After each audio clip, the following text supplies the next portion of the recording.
శ్రీమాత్రే నమ. జయ గురు దత్తాత్రేయ నమ. ఈ వీడియోలో మనం జూలై 1వ తారీఖు నుంచి డిసెంబర్ 31వ తారీఖు మధ్యలో జరిగే సుమారుగా ఒక అర్ధ సంవత్సర ఫలితాలు 2024లో రెండవ భాగం ఏ విధంగా జాతకుడికి ఉండబోతుంది.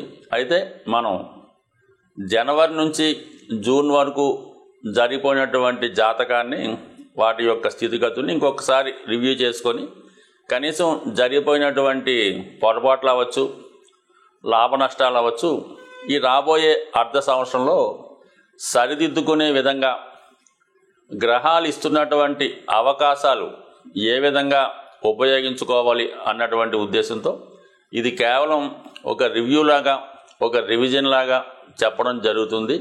రాబోయే జూలై నుంచి డిసెంబర్ మధ్యలో జరగబోయే అర్ధ సంవత్సర ఫలితాలు.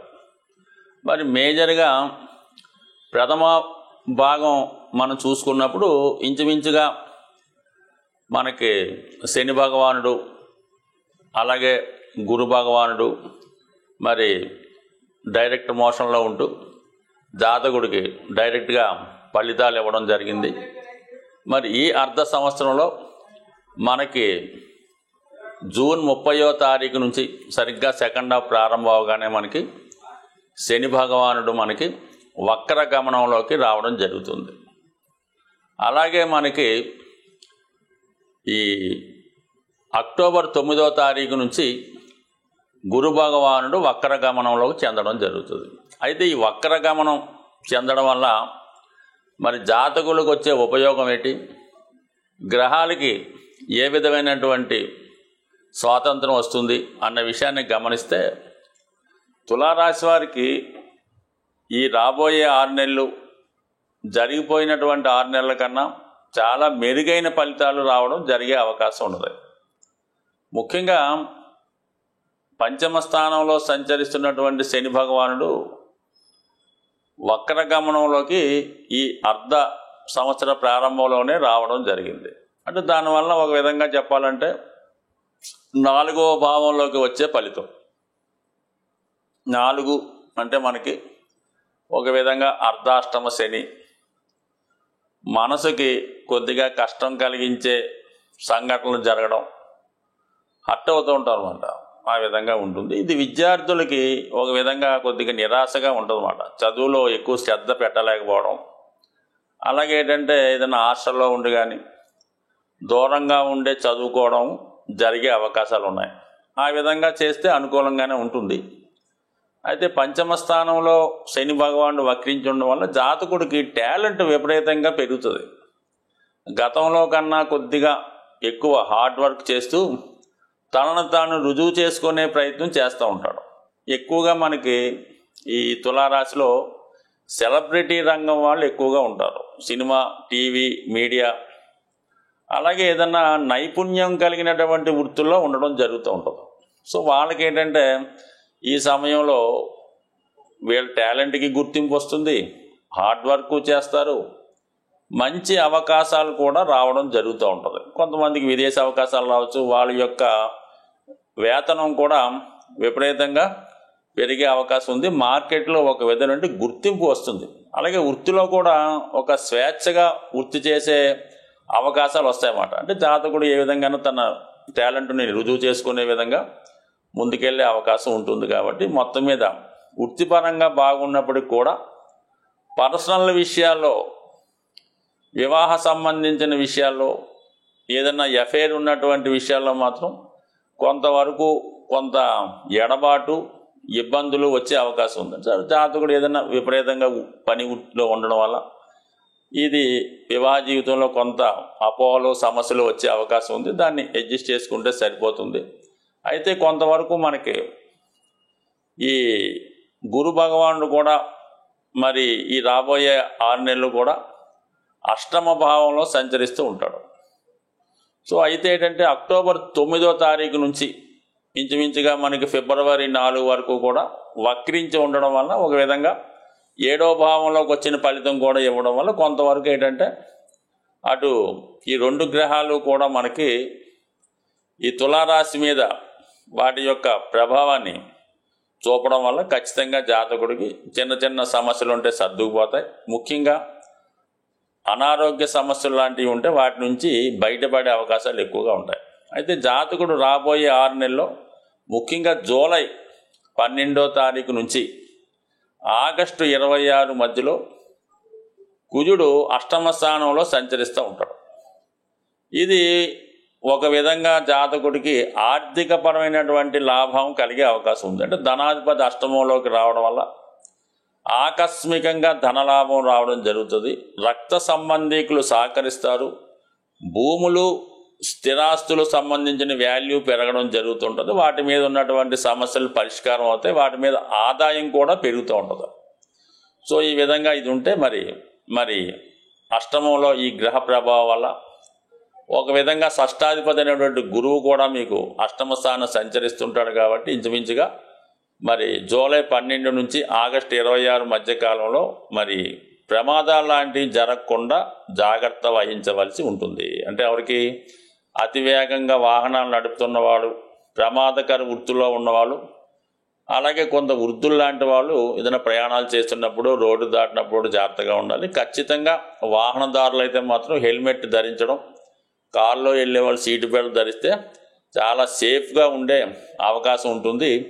చాలా వరకు ఈ సమయంలో జాగ్రత్తగా ఉంటే మళ్ళీ ఆగస్టు 26 తర్వాత యాజిటీజ్గా ఈ అష్టమంలో ఉన్నటువంటి గ్రహ బంధం విడిపోయి మళ్ళీ కుజుడు ముందుకు వెళ్తూ ఉంటాడు. అలాగే గురువు కూడా పెద్దగా ఇబ్బంది పెట్టాడు. అంటే అష్టమంలో శుభగ్రహం ఉన్నప్పుడు అతనికి ఎలా ఉంటుందంటే ఏదన్నా చాలా సునాయాసంగా హ్యాపీగా ఉంటుంది. అదే పాపగ్రహం వచ్చినప్పుడు అది అనుకోకుండా కొన్ని ఇబ్బందులు, కొన్ని అనుకోని సంఘటనలు, భయంకర విషయాలు, చెడు వార్తలు అలాంటివి వినడం జరుగుతుంటుంది. సో ఈ కారణం వల్ల అదొక జాగ్రత్తగా ఉంటాయి. మొత్తం మీద ఏంటంటే ఈ రాశివారు వృత్తిపరంగా మాత్రం చాలా మంచి ఫలితాలు ఈ రాశివారికి వచ్చే అవకాశం ఉంది. అలాగే ఆరోగ్యపరంగా కూడా అనుకూలించే అవకాశాలు ఎక్కువగా కనబడుతున్నాయి. కాబట్టి మొత్తం మీద జాతకుడికి ఈ రాబోయే జూలై నుంచి డిసెంబర్ మధ్యలో మంచి ఫలితాలు వచ్చే అవకాశం ఉంటుంది. అది స్పెక్యులేషను, జోదం వాటి జోలికి వెళ్లకుండా రియల్గా కష్టపడితే మాత్రం ఖచ్చితమైన సక్సెస్ ఉండే అవకాశం ఉంది. జాతకుడు తీసుకోవాల్సినటువంటి జాగ్రత్తలు, పరిహారాలు, మనం ఏదైనా జాతకపరమైన సమస్యలున్నా, గోచారానికి సంబంధించిన సమస్యలున్నా వాటి సంబంధించినటువంటి పరిహారాలు చేసుకోవడం వల్ల కొంతవరకు వాటి యొక్క తీవ్రత తగ్గడం జరుగుతూ ఉంటుంది. ముఖ్యంగా అన్ని రాశుల వారికి కావలసింది గురుగ్రహ అనుగ్రహం. ఏ భావంలో గురువు ఉన్నా ఖచ్చితంగా ఆ భావాలకు సంబంధించినటువంటి మంచి ఫలితాలు ఇవ్వడం జరుగుతూ ఉంటుంది.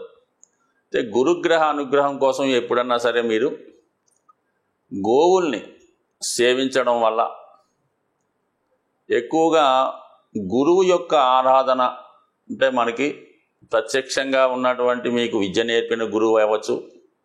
ప్రస్తుతం షిరిడి సాయిబాబా వారు, దత్తాత్రేయులు వారు, అలాగే వెంకయ్య స్వామి గారు, రాఘవేంద్ర స్వామి, ఇటువంటి వారికి దేవాలయాల్లో అక్కడ దేవాలయాన్ని దర్శించి తగు విధంగా గురువుని సేవించడం చేయడం వల్ల జాతకంలో గురువు బలవంతుడై మీకు మిగతా గ్రహాలు కూడా అనుకూలించే ఫలితం ఇవ్వడం జరుగుతుంది.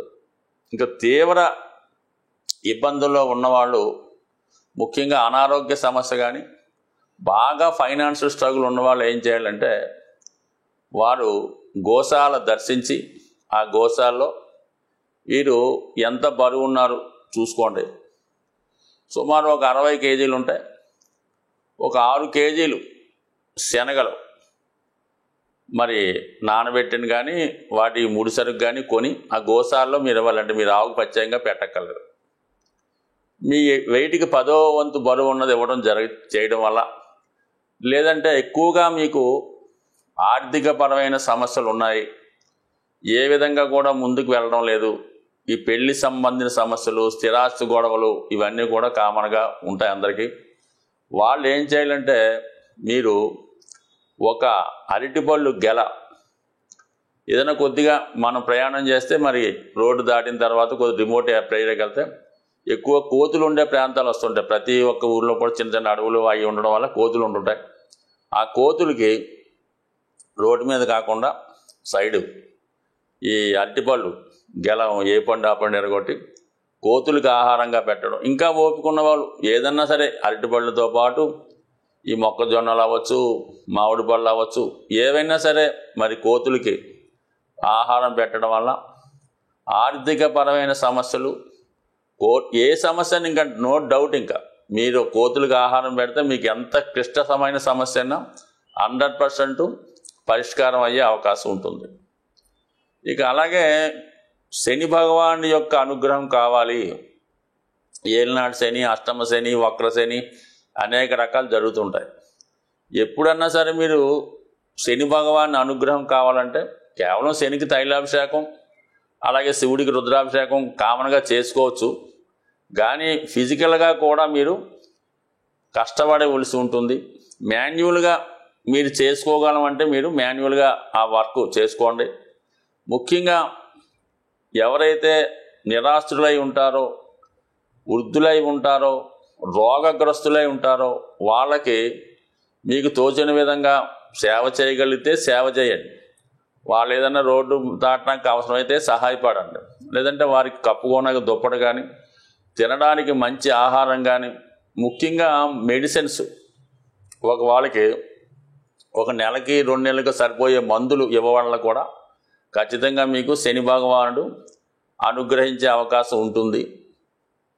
దాని తర్వాత ముఖ్యంగా రాహు ఎక్కువ ఇబ్బందులు పెడుతుంటాడు. అత్యాశ వల్ల, దుర్మార్గమైన పనులు చేయడం వల్ల జాతకులకి ఎక్కువగా జైలు శిక్షలు, లేదంటే ఈ ఏదన్నా మర్డర్లో చిక్కుకోవడమో, లేదంటే ఎవరన్నా వాళ్ళని హత్య చేయడం ఇలా జరుగుతుంటుంది. అంటే ఏ కార్యక్రమాలు చేస్తుంటాడో వాడు ఆ విధంగానే మరణిస్తూ ఉంటాడు అన్నమాట. సో అటువంటిది వాటికి రాహు కారణం అవుతుంటాడు. కాబట్టి రాహు యొక్క తీవ్రత తగ్గాలంటే కంపల్సరిగా మరి అమ్మవారి యొక్క ఆరాధన చేసుకోవడం, చండీ హోమం లాంటివి చేసుకోవడం మంచిది. కొద్దిగా ఇబ్బందికరంగా ఉన్న రాహు ఇబ్బందుల నుంచి తప్పుకోవాలనుకుంటే బాగా కార్మికులు లాంటి వాళ్ళకి, కొద్దిగా అలవాటు ఉన్న వాళ్ళకి ఒక క్వార్టర్ మందు బాటిల్, ఒక బిర్యానీ ప్యాకెట్టు ఇవ్వడం వల్ల రాహు ప్రీతి చెందే అవకాశం ఉంది. సో ఇది ఒక విధమైనటువంటి తాంత్రిక రెమెడీగాను, లాల్ కితాబ్ రెమెడీగాను పనిచేసే అవకాశం ఉంది. ఇదో ఏదైనా రెమెడీ అన్నది ఖచ్చితంగా పనిచేస్తుంది. అది కూడా మన కర్మను బట్టి, ఈవేళ రేపా ఎల్లుండి అన్నది అది మీ చేసే విధానాన్ని బట్టి, మీ జాతకాన్ని బట్టి కూడా ఉంటుంది. బ్యాంకులో దాచిన ధనం ఏ విధంగా సేఫ్గా ఉంటుందో మనం చేసినటువంటి ప్రతి పరిహారం కూడా అలాగే నిక్షిప్తమై ఉంటుంది. అవసరమైనప్పుడు దాని ఫలితం వచ్చి మీకు దాని యొక్క ఫలితం అందడం జరుగుతుంది. ఏదైనా కర్మ అనుభవించిన తర్వాతే మా యొక్క రెమెడీ యొక్క ఫలితం కూడా అందుతుంది. అయితే పెద్ద సమస్య చిన్న సమస్యతో పోయే అవకాశం ఉంటుంది. స్వస్తి.